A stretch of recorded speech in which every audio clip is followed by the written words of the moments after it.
नमस्कार दोस्तों, उषा की आवाज़ चैनल में आप सभी का स्वागत है। हमारी आज की कहानी है बहुओं को आराम। क्या हुआ सुरभि, तुम अभी तक उठी नहीं? अनिता जी ने अपनी बहू से पूछा। हाँ माँ जी, तबीयत खराब है, सिर में भी दर्द हो रहा है, उठने की हिम्मत नहीं हो रही है। यह सारे बहाने अपने मायके में दिखाया करो, यहाँ यह सब नाटक करने की कोई ज़रूरत नहीं है। तुम्हें अपने मन से नहीं लगता बेटी दामाद घर आए हैं और तुम तबीयत खराब का बहाना बनाकर आराम कर रही हो? चलो उठो, जल्दी से दवाई खाओ और काम पर लग जाओ, सुरभि को डांटते हुए अनिता जी ने कहा।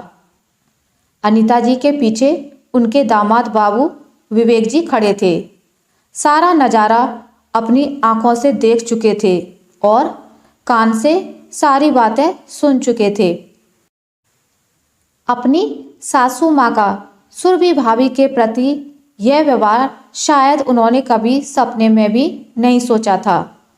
विवेक जी अपनी सास अनिता जी और सुरभि भाभी की बहुत इज्जत करते थे, पर आज ना चाहते हुए भी वह चुप ना रह सके और अपनी सास अनिता जी से कहा, माँ जी, आप यह भूल रही हैं कि आपकी बेटी भी हमारे घर की बहू है। मेरे सामने आप भाभी जी के साथ इतनी कठोरता के साथ व्यवहार कर रही हैं। जरा अपनी बेटी वृंदा से पूछिए, जरा सी छींक आने पर भी मेरी माँ कैसे उसको प्यार से पूछती है कि तुम्हारी तबीयत तो खराब नहीं? सारा काम छोड़ दो, जाओ आराम करो। क्या बहुओं को आराम करने का हक सिर्फ मायके में ही होता है, ससुराल में नहीं? यहाँ तो सुरभि भाभी बीमार पड़ी हैं और आप उनसे काम करने के लिए कह रही हैं। क्या एक बहू के लिए इतनी कठोर भावनाएं हो जाती हैं? बच्चे हो या बड़े, सभी को प्यार की ज़रूरत होती है।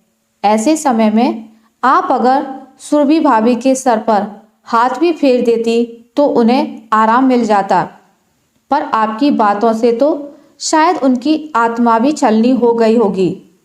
चलो वृंदा, अभी के अभी यहाँ से चलो। मैं अब इस घर में एक पल भी नहीं ठहर सकता, जहाँ लोगों के दिलों में इंसानियत और मानवता नहीं है। उस घर में मेरे लिए रुकना एक सजा के समान है। आज अपने ही दामाद के सामने असली चेहरा आ गया था। अनिता जी से ना तो उनसे कुछ कहते बन रहा था और ना ही कुछ सूझ रहा था। वहीं डाइनिंग टेबल पर सुरभि के पति राजेश भी बैठे हुए थे। मन ही मन उन्हें भी आत्मग्लानि हो रही थी। आखिर उनका सुरभि के साथ गठबंधन हुआ था। उन्होंने अग्नि को साक्षी मानकर सुरभि का सुख दुख में साथ निभाने का वादा किया था, पर आज तक उन्होंने उनके दुखों पर ध्यान ही कहाँ दिया था। उनकी आंखों के सामने वह नज़ारा घूम गया जब वृंदा की सगाई हो रही थी। सारे मेहमान घर पर आए हुए थे। अभी 1 साल ही तो हुआ था सुरभि और राजेश की शादी को, फिर भी सुरभि ने खाने पीने की पूरी जिम्मेदारी अपने सर ले ली थी। 20 से 25 लोगों का खाना बनाना आसान नहीं था, लेकिन मजाल है कि सुरभि के चेहरे पर शिकन भी आई हो। वृंदा की ससुराल वालों की नज़रों में सुरभि की एक जिम्मेदार बहू की छवि बन गई थी। विवेक जी ने भी सब कुछ अपनी आंखों से देखा था, इसलिए आज विवेक जी को सुरभि भाभी के लिए इस तरह से बोलना विवेक जी सहन नहीं कर पाए। आज जहां सुरभि के लिए राजेश को बोलना चाहिए था, वहां विवेक जी ने आवाज़ उठाई। विवेक को रोकते हुए राजेश ने कहा, रुक जाइए विवेक जी, आज आपकी एक आवाज़ ने मुझे मेरी गलतियों का एहसास दिला दिया है। सबसे बड़ी गलती तो मेरी है, जो मैं ही अपनी पत्नी को आज तक उपेक्षित करता रहा।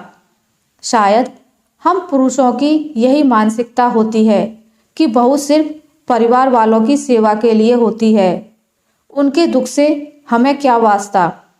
आज से और अभी से आपके सामने मैं यह वादा करता हूँ कि अपनी पत्नी के सुख और दुख दोनों में मेरी बराबर की साझेदारी होगी। आप इस तरह नाराज होकर मत जाइए। मुस्कुराते हुए विवेक जी ने राजेश को गले लगा लिया और कहा कि अच्छी बातों की शुरुआत तुरंत होनी चाहिए। चलिए आज हम दोनों रसोई में चलकर सुरभि भाभी के लिए चाय नाश्ता बनाते हैं। अब घर की बहू को ससुराल में भी आराम करने की इजाज़त है। क्यों साले साहब, सही कहा ना मैंने? अनीता जी भी अपनी भूल सुधारने के लिए सुरभि के सर पर प्यार से हाथ फेर रही थीं और अब तक अपने किए हुए व्यवहार पर मन ही मन शर्मिंदा हो रही थी। आशा करती हूँ आपको मेरी आज की कहानी अच्छी लगी होगी।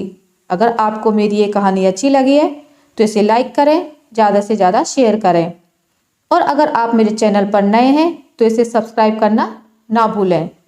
मिलते हैं एक नई कहानी के साथ, तब तक के लिए नमस्कार।